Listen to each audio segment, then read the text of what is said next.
Bismillahirrahmanirrahim. Assalamualaikum warahmatullahi wabarakatuh kepada penonton yang mengikuti siaran YouTube Cikgu Nurlia. Okey, hari ini cikgu nak kongsi berkaitan hala 7 selepas SPM. Okey.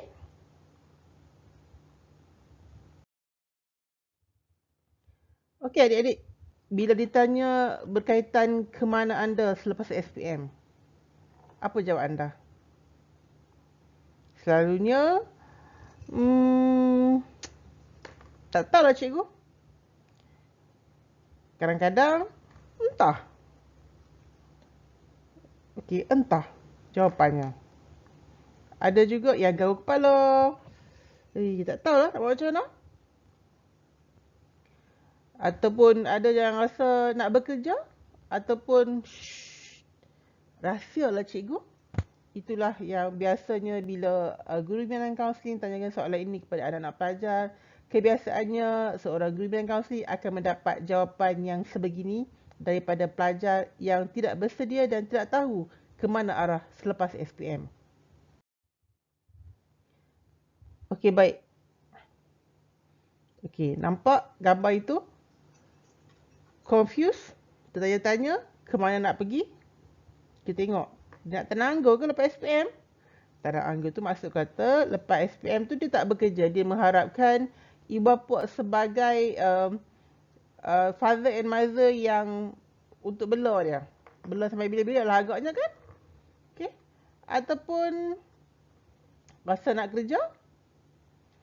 Ataupun nak ambil keputusan nak kahwin. Lepas SPM nak kahwin lah cikgu. Mungkin ada juga yang begitu. Ataupun yang lebih tinggi nak sambung kursi awam. Ataupun Institut Latihan Kemahiran Awam. Ataupun nak mengisi dekat Suruhan Perkhidmatan Awam Malaysia.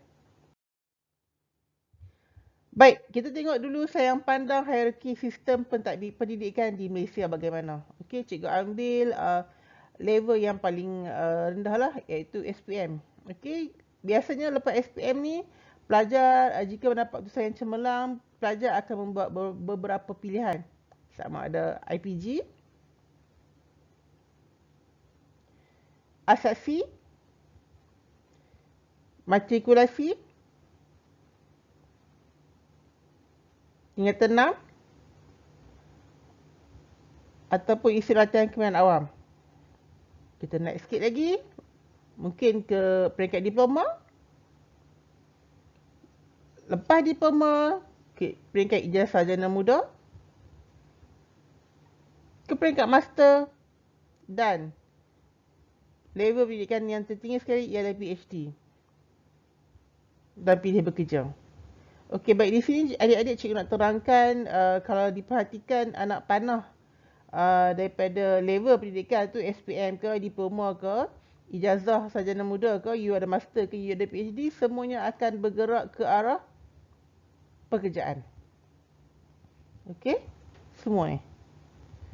Tapi adik-adik kena fikirkan, kalau kata nak bekerja dengan hanya berkelulusan SPM, agak-agak berapa gaji nak diterima? Alright. Di mana anda pada tahun 2022 dan 2023? Alright. Opsi.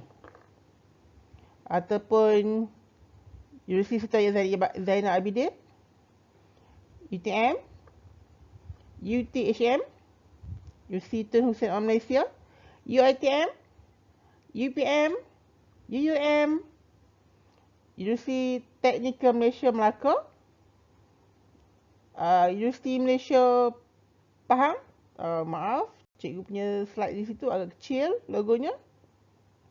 Okey, Universiti Malaysia Sarawak, UNIMAS, Universiti Malaysia Sabah, Universiti Malaysia Pahang, UNIMAP, dekat Perlis. Okay, UIA, UKM, UMK, USM.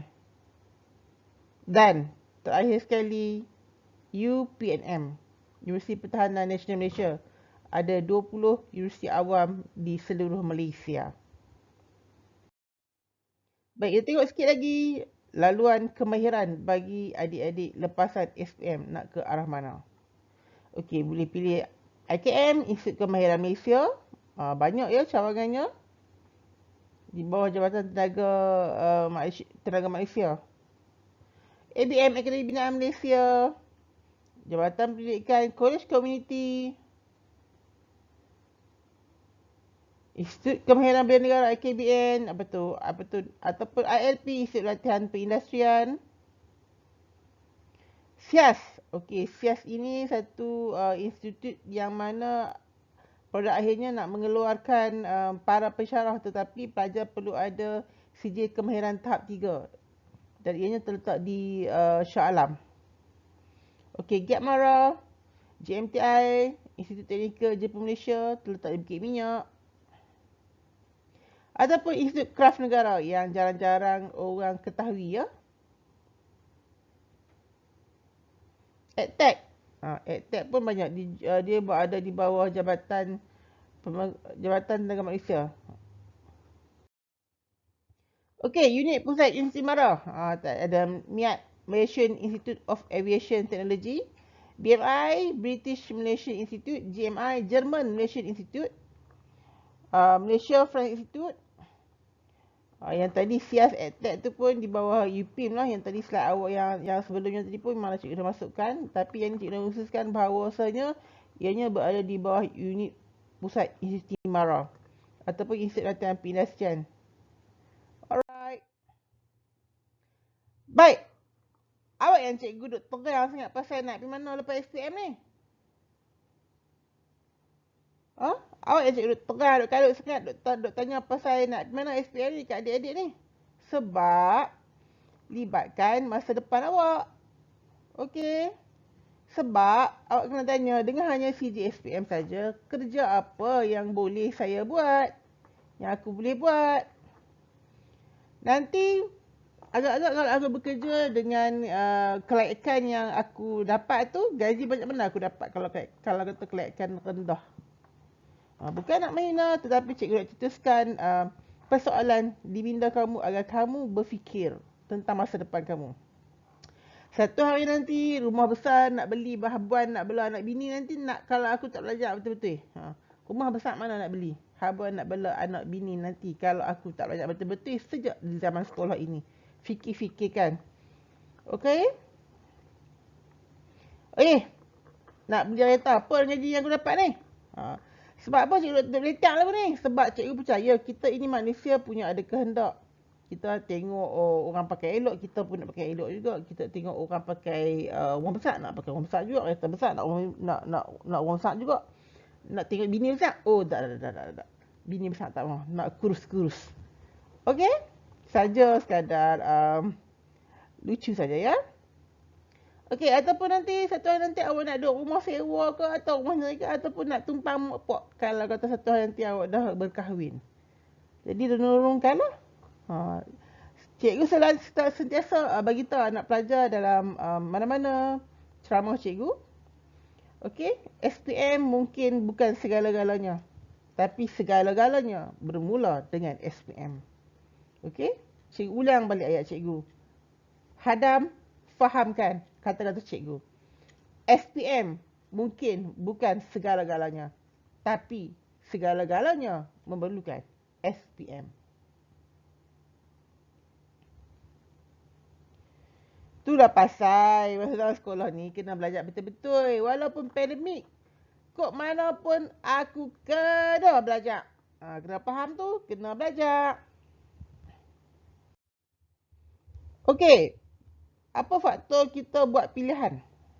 Yang pertama kita tengok kelayakan akademik dan core curriculum kita. Maksud kata nanti tahun 2022 nanti dan 2023 nanti, agak-agak SPM awak tu awak dapat lagu mana?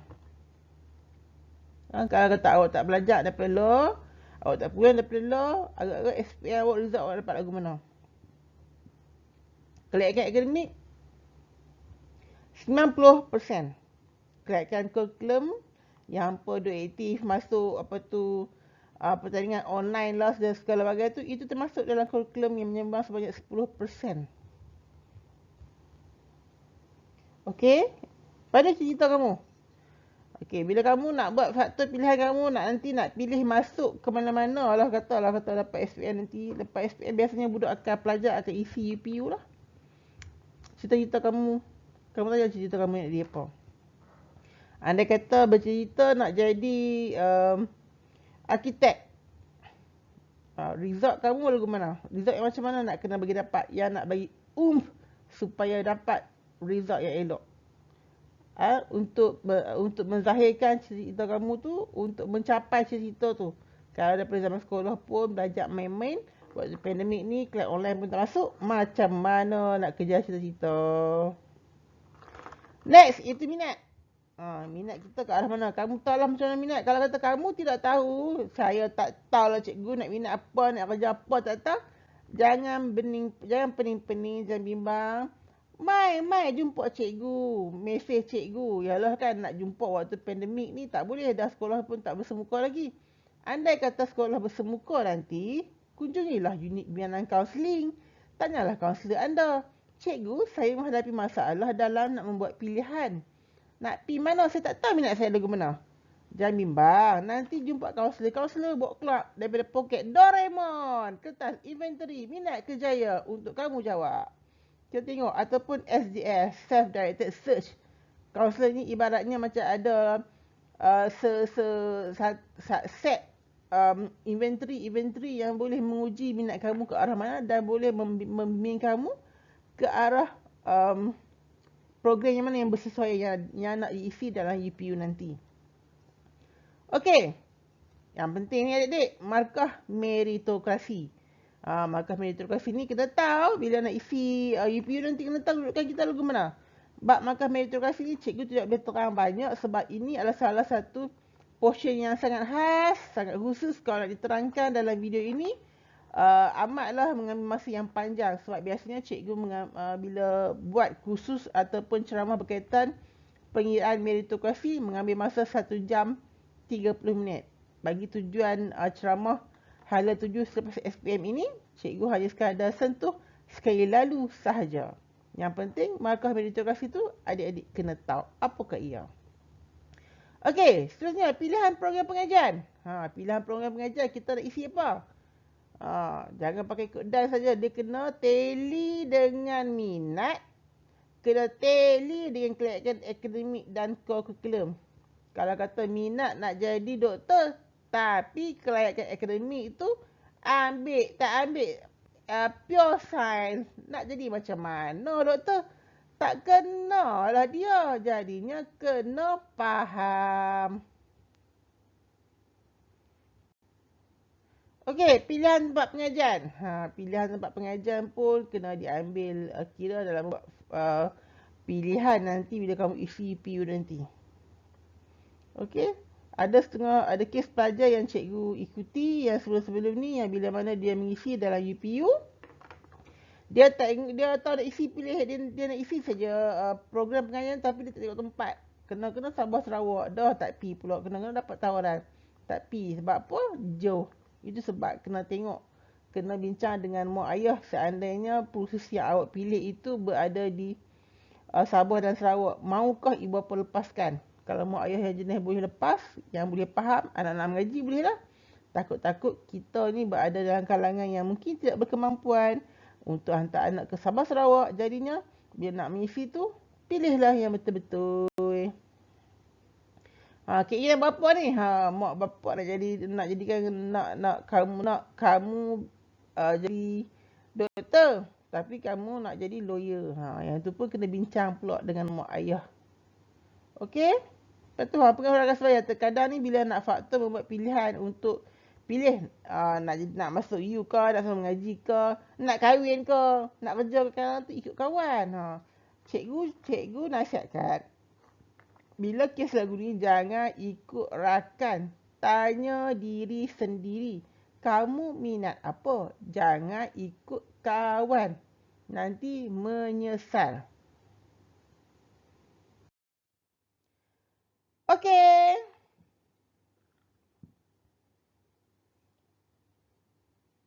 Seterusnya, perbandingan tangga gaji pekerjaan sektor kerajaan mengikut kelayakan akademik. Okey, untuk pengetahuan adik-adik, yang ni jadual ni cikgu ambil daripada laman web Suruhanjaya Perkhidmatan Awam Malaysia ya. Bukan sesuatu yang rekaan. Cuba tengok kat sini. Jawatan Juru Audio Visual Grade N19. Okey. Nak jawab jawatan ni, kelayakan dia cuma SPM saja. Gaji permulaan RM1,352 dengan kadar kenaikan gaji tahunan RM100. Kalau kamu ada kelayakan diploma, kamu boleh memohon dekat Juru X-ray grade U29 dengan permulaan gaji RM1,797. Kadar kenaikan gaji tahunan pun RM145. Ataupun kalau kamu ada ijazah sarjana muda, kamu memohon jawatan arkitek grade J41, gaji permulaan RM2,529 dengan kadar kenaikan gaji tahunan sebanyak RM225. Dari sini adik-adik tengoklah macam mana dia punya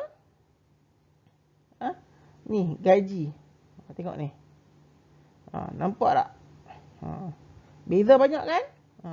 Daripada ijazah sarjana muda, yang diploma ni tengok berapa? Tolak tengok. Beza 25, 29 tolak 17, 97 berapa? Tengok. Berapa beza gaji dia? Sat cikgu kira.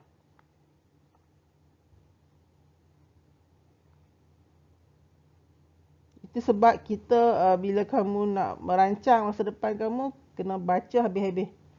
2529 tolak 1797. Beza RM732. Ini baru gaji permulaan, belum lagi termasuk dalam tak masuk lagi imbuhan-imbuhan tu, allowance, imbuhan tetap perumahan, imbuhan tetap allowance sada hidup. Okey, itu sebab bila adik-adik cikgu terang bab-bab yang hala 78 SPM ni, dia banyak sebab lah, dia banyak main ke bila kata bab yang ni baru sektor kerajaan, tak masuk lagi sektor swasta. Kita tengok pula bab sektor swasta.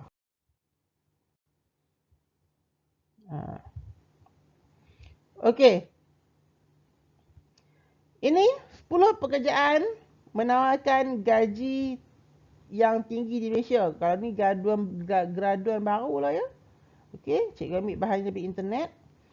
Yang tertinggi sekali, ahli farmasis.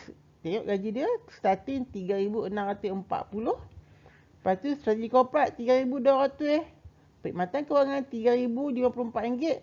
Doktor 2,719. Jualan kejuruteraan ataupun IT 2,612. Geofizik 2,600.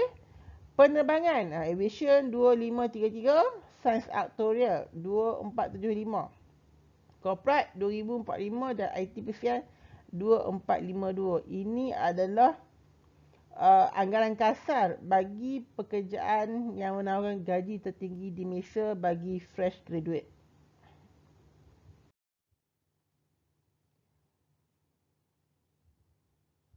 Okey. Bila awak dah bekerja tu, bila bekerja, income yang awak dapat berdasarkan kelayakan awak, dia dapat duit tu, biasanya kita akan habiskan ke arah benda-benda yang macam ni lah.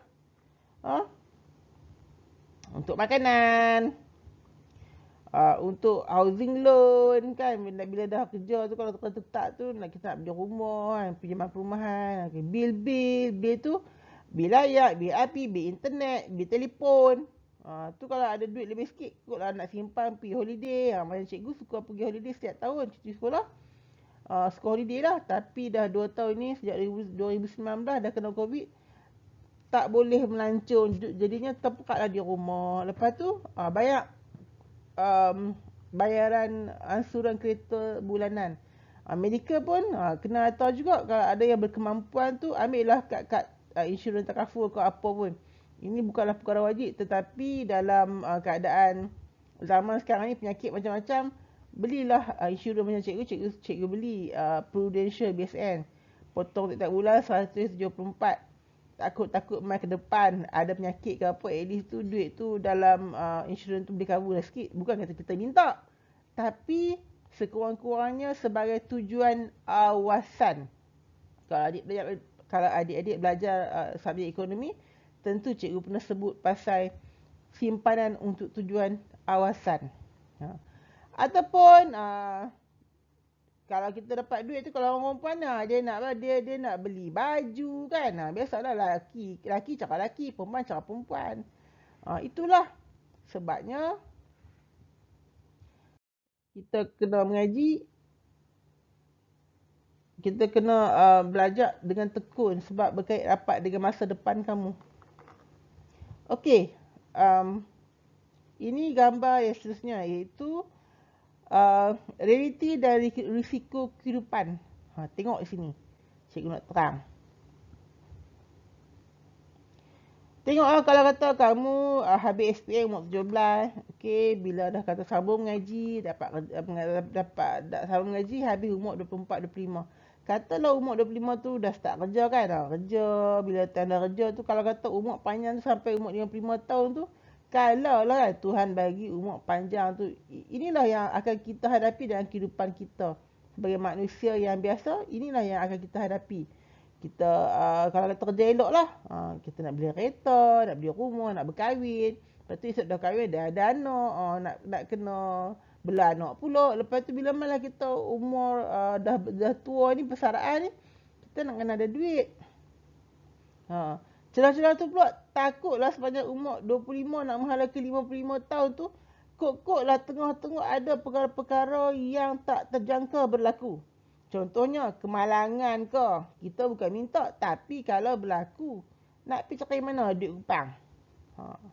Itu sebab bila kita awak sekolah ni, zaman sekolah ni buatlah betul-betul. Sebab cikgu cakap, cikgu ulang balik, walaupun SPM itu bukan segala-galanya, tapi segala-galanya bermula dengan SPM.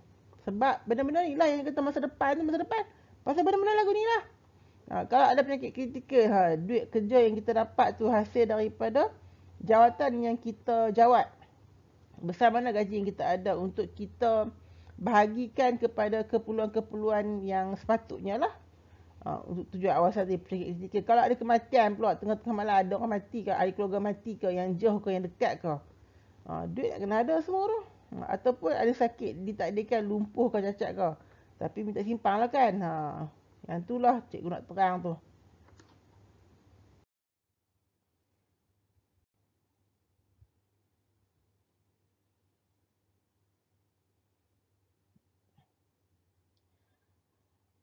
Okey, makanya adik-adik, hampa nak kena buat apa ni?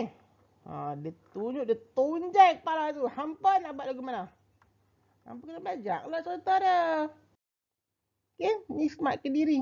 Okey, Smart Kediri kita kena bina matlamat. Bina matlamat belajar kamu. Kamu main sekolah ni untuk apa sebenarnya?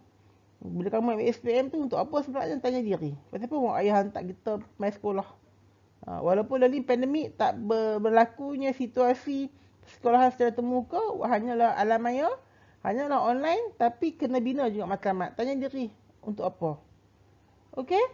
Kena urus masa.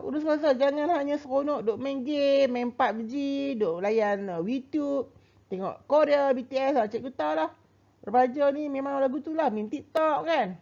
Ada masa kita boleh main, kita boleh orang kata nak berhibur, tetapi hadkan masa tersebut.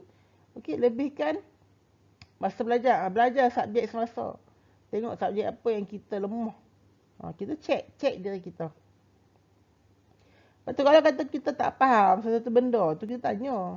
Cikgu memahami keadaan, mungkin pelajar tidak memahami bila mana, ialah kan bila belajar secara online ni ada kekangan dia. Dia takkan sama sebagaimana kita belajar secara persekolahan secara terbuka yang boleh tanya direct kepada cikgu.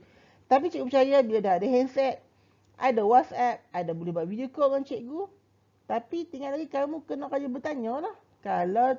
Kalau malas bertanya, sesat jalan. Okey, mendengar catat. Okey, mendengar catat ni biasanya kalau sepatutnya sesi persekolahan secara terbuka lah. Tapi cikgu percaya ada juga cikgu-cikgu yang mengajar secara Google Meet. Tengok, dengar, catat benda-benda yang cikgu bagi tahu. Okey, tak boleh terlepas lah benda tu. Okey, membaca dan mencatat. Tadi mendengar dan mencatat. Ni membaca dan mencatat pula. Jangan malas-malas untuk awak mencatat apa yang cikgu bagi tahu. Jangan sekali-kali bila mana cikgu buat kelas secara Google Meet, ada pelajar yang dia off kamera dia. Dia off kamera, lepas tu dia buat kerja lain. Bagilah cikgu tu cakap seorang-seorang. Dah lah cikgu cakap seorang-seorang kat laptop. Kerana awak tak mencatat lah sebab awak ambil pendekatan off kamera, letak handphone tepi, pilah duk buat pilah buat benda lain. Tidak apa saya tengok TV ke lagu mana tu. Awak tidak berlakunya aktiviti mencatat. Macam mana awak nak faham? Okey, dia dalam di masa pandemik ni memanglah berlakunya tekanan. Mungkin pada tempoh-tempoh ini ada pelajar yang kematian waris. Okey, ada stres sikit, tapi kena belajar urus tekanan tu macam mana. Kena jaga kesihatan mental kita lah ya. Kalau ada apa masalah, berhubunglah dengan kaunselor anda. Okey, ulang gaji. Tambah-tambah yang naik SPM ni. SPM tu tak berapa bulan je lagi. Dah bulan berapa dah. Okey, bila nota? Bila cikgu bagi tugasan ke apa ke, bagi link ke, dia bagi WhatsApp ke, buat nota sendiri tu wajib. Ingat update benda yang cikgu ajak. Okey, di sini cikgu nak ajak strategi 1. Okey, strategi 1 tu apa dia? S iaitu sedia, A awal, T tumpu dan U ulang gaji. Baik, kita tengok satu persatu. Okey. Satu, baca terlebih dahulu tajuk yang akan dipelajari di kelas, terutama bagi subjek yang lemah. Kalau kita tahu lah. Jadi kita yang tahu subjek mana yang kita lemah. Subjek Islam ke, sejarah ke, sebelum cikgu tu masuk kelas mengajak. Kalau dia kata, kalau lah kata cikgu tu menggunakan media Google Meet sebagai kelas online awak, sebelum masuk ke Google Meet, at least tanya dulu cikgu, hari ni cikgu nak belajar apa? Saya nak buat pembacaan awal sebab saya lemah. Okey. Tajuk yang sudah difahami. Tajuk mana yang sudah faham tu, baca dulu, lepas tu tanya cikgu. Okey. Mungkin ada juga di kalangan guru yang kurang efektif pengajarannya. Efektif pengajarannya bukan bermaksud kata dia tak bagus. Mungkinlah cikgu tu kaedah pengajarannya mungkin tidak ada kepelbagaian. Mungkin berlaku situasi tersebut. Tapi bukan kesemuanya. Jadinya adik-adik kenalah pandai bagaimana nak mengatur strategi. Okey, mesti usaha sepenuhnya memberi tumpuan 100% kepada guru semasa guru mengajar. Ni kalau guru mengajar ni biasanya orang kata waktu persekolahan secara termuka lah. Tapi bila dah jadi pandemik lagu ni, macam nak tumpuan? Nak tak nak, kena paksa diri juga. Kamu kena sesuaikan dengan keadaan pandemik sekarang. Paksa diri, tak boleh buat apa dah. Sebab pandemik ini di luar kawalan kita. Pandemik ni kita tahu bila nak berakhir. Jadinya adik-adik kena paksa diri lah. Dan bukan manja diri lah. Manja sikit. Tak maulah, itulah line tak ada lah, apalah, data tak ada lah. Data main handphone, main PUBG. Boleh pula benda tu ada data. Tapi bila bab yang pelajaran, agak kurang di situ. Okey. Ulang kaji. Ulang kaji tahu, untuk kukuhkan kefahaman, baca semua tajuk yang telah dipelajari di kelas secepat mungkin. Buat kerja rumah dan latihan topikal dan cikgu percaya waktu pandemik ni, bila media pengajaran guru-guru, mungkin dia bagi WhatsApp, mungkin dia bagi link, mungkin dia bagi video. Apa-apa bolehlah benda tu membantu kamu buat juga latihan topikal. Kalau kata matematik, tajuk matematik tu macam mana pun kata kena buat latihan selalu lah. Ibarat macam nak makan nasi dah, macam tu lah cerita dah. Okey, untuk kekalkan daya ingatan pula, ulang kaji tajuk yang dipelajari sekali yang boleh sepanjang tahun. Nak kekalkan daya ingatan. Kan? Okey. U3, ulang kaji kita untuk persiapan peperiksaan. Ni nak periksa ni. Bila hampir exam, buat latihan soalan berformat exam sebenar. Sekerat yang boleh. Sentiasalah dapatkan soalan past year question daripada guru. Sentiasalah berhubungan dengan guru macam mana nak buat. Andai kata kamu tak faham, kamu carilah kawan-kawan di kalangan rakan kamu, lantik seorang guru muda di kalangan rakan kamu untuk mengajar kamu subjek yang mungkin kamu lemah. dapatkan bantuan rakan. Okey. Sebelum, semasa dan selepas. Okey, ini bab tahap kefahaman lah. Mungkin sebelum cikgu tu mengajak, tahap kefahaman kamu hanyalah 20%. Masa mengajak, tahap kefahaman tu 50%. Lepas cikgu tu keluar kelas ataupun habis Google Meet ke habis tu, kefahaman dia drop pula. 30% pula. Jadi macam mana nak kena buat? Apa yang perlu kamu buat? Baik. Okey. Sebelum kelas tu baca keseluruhan topik. Okey, masa kelas bagi tumpuan 100%. Okey, beri tumpuan walaupun kata pandemik ni cikgu mungkin bagi kelas secara online. Cuba menyesuaikan keadaan. Okey. Selepas tu bina nota bentuk peta minda serta merta. Tanya diri, buat tak peta minda? Okey, yang kata sebelum tadi tu. Dapatkan tajuk. Okey, rujukan sesuai. Carilah rujukan yang sesuai untuk baca apa-apa subjek yang pembacaan lah. Baca keseluruhan tajuk tu, fahami secara umum. Umum dulu, istilah tak faham. Tengok istilah yang tak faham. Catat perkara tak faham. Yang catat perkara tak faham ni untuk kita nanti tanya bila waktu cikgu buat kelas Google Meet. Okey, bila semasa pula. Semasa nak buat lagu mana pula? Waktu semasa kelas PDPR tu, hilang dah.